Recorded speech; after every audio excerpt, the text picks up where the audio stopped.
Hello viewers, आप देख रहे हैं इंडिया न्यूज का डिजिटल प्लेटफॉर्म। मैं हूं आपके साथ पूजा सिंह। बात करते हैं कर्नाटक चुनाव से जुड़ी हुई। हालांकि कर्नाटक चुनाव की अभी तक तारीखों का ऐलान नहीं हुआ है, लेकिन हर पार्टी ने अपनी कमर कस ली है और कर्नाटक को जीतने की तैयारी की जा रही है।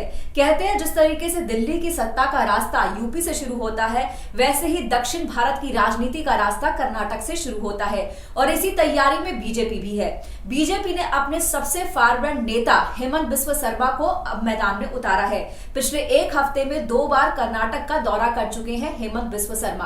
अब हेमंत बिस्व शर्मा को कर्नाटक भेजने का क्या कुछ रीजन है, ये आपको बताने जा रहे हैं।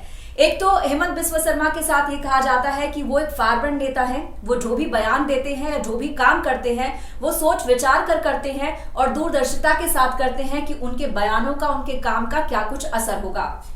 और बीजेपी की बात करें, बीजेपी के ऊपर एक ये कहा जाता था कि वो सिर्फ जो है हिंदी भाषी क्षेत्रों की जो है पार्टी है, इसको भी वो तोड़ना चाहती है। और सबसे बड़ा कनेक्ट जो है वो साउथ में ये जोड़ना चाहती है कि नॉर्थ ईस्ट से एक नेता जो कि फारवर्ड नेता है, जिन्होंने पार्टी को वहां पर खड़ा करने में, आगे बढ़ाने में काफी जो है हेल्प की है, अब वो है दक्षिण की धरती पर आता है, दक्षिण भारत जाता है और वहां पर जो है पार्टी को मजबूत करने की कोशिश करता है।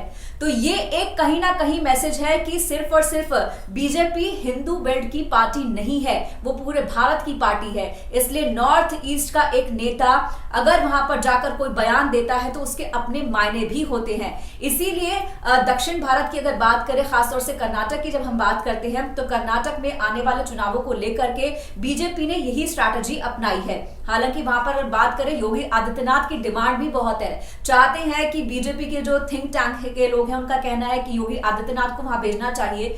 लेकिन फिलहाल मोर्चा संभाल रखा है हेमंत बिस्व शर्मा ने। अब इस स्ट्रैटेजी को कितना सही तरीके से आंक पा रही है बीजेपी या नहीं आंक पा रही है, ये आने वाले चुनावों के रिजल्ट ही बताएंगे। हेमंत बिस्व शर्मा अपनी तरफ से कोई कोर कसर नहीं छोड़ रही है और खास तौर से जिस तरीके से येदियुरप्पा के जाने के बाद एक खालीपन वहां पर आया था, उसको भरने की कोशिश की जा रही है, खासतौर से हिंदुत्व का कार्ड लेकर के, क्योंकि हेमंत बिस्व शर्मा अपने हिंदुत्व के विचारों को लेकर भी जाने जाते हैं। जिस तरीके से उन्होंने बताया था कि वो 600 मदरसे बंद कर चुकी हैं असम के अंदर और भी आगे दिशा में काम करने वाले हैं। तो ये जो हिंदू कार्ड वाली जो राजनीति है उसको भी वहां पर उतारा जा रहा है। दूसरा कि वहां पर बीजेपी के कार्यकर्ताओं की हत्याएं हुई हैं, इसको उठाया जाएगा।